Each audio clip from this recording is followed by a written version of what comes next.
السلام عليكم حبوباتي، ان شاء الله تكونوا كامل بخير وعلى خير، ومرحبا بالمشتركين الجدد اللي انضموا لقناتنا. نقول لكم تفرجوا الفيديو حتى الاخير. اصحاب الريجيم نسحقاكم كامل في هذا الفيديو، نسحقاكم كامل تتفرجوا معايا هذا الفيديو حتى الاخير.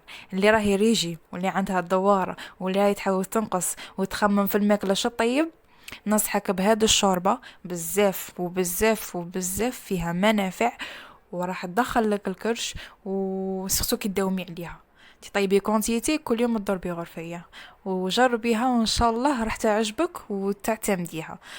اذا اول حاجه راح نبدو بها هم المقادير وطريقه التحضير. عندي هنايا البطاطا، الخز، اللفت والقرعه، قطعتهم كاع هكا، قرطتهم كاع كيما هكا دي بتي دي. وعندي هنايا الشوربه، عندي زوج هكا عريشة تاع ولا ثلاثة تاع معدنوس نقردوهم تاني طريفات صغار. عندي قرفة عود والحرور والملح بيان سور. وهنايا الدجاج، تبغي ديري جنيحات، تبغي ديري عنيقات، تنجمي ديري ظهر، المهم نتوما اللي كان عندك، المهم غير باش تبني ليسونسيال باش تبني.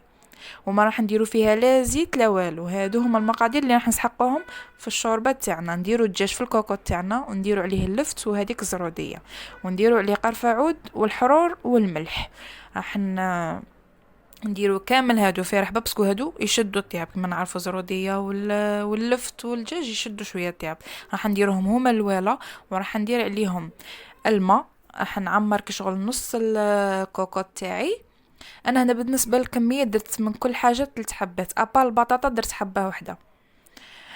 هنايا نتوما على حساب ما راكم باغيين لا كونتيتي نديروها طيب، ما نبلعوا عليها ما والو، نغطوها ونخلوها طيب في غردها. ابري هنايا كي طيبوا لي هذاك اللفت والكروطه، راح نديروا عليهم القرعه الخضراء، ونديروا عليهم البطاطا، ونزيدوا هذوك المعدنوس اللي كنا قطعناه عريشات هكا صغيرين، اللي كنا مهم توزون نتوما قطعوه رقيق رقيق رقيق.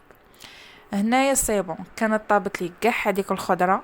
صيبون هنايا المرقه تاعي لازم تكون بيضة، ما نديرو لها حتى ايبيس.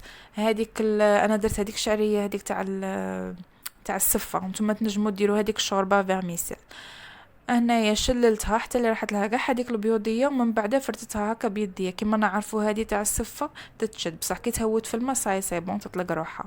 فرتتها كاع كيما هكا ورديتها طيب لمده 5 دقائق حتى ل10 دقائق، ما تكثرولهاش بزاف، ونخلوها طيب في غردها. ابري نطفوا، وهذه هي النتيجه تاعنا. شوربه اقتصاديه وصحيه وتجي شابه تاني. نتمنى ان شاء الله تجربوها وتنال اعجابكم وتنال رضاكم. وما تنسونيش خوتي بالاشتراك واللايك، وخلوا لي تعليق شباب كيما نتوما، وتبارطاجوا تاني الاحباب واصحاب اللي ما يطلعش عندهم الفيديو. الا كان عندك انت يطلع الفيديو بالك هي ما يطلعش عندها، هكا تكوني فتي شحال من بنادم هكا باغي يدير ريجيم ولا هكا شوربه صحيه ولا ليسونسيال. شاهدكم ان شاء الله في الجنه. راح نوريها لكم كيما شوفوا المرقه تاعها كيفاش تجي عاديه، تجي شابه وبنينه. ان شاء الله تعجبكم وتنال رضاكم. خليتكم خوتي على خير، والى الوصفه القادمه ان شاء الله.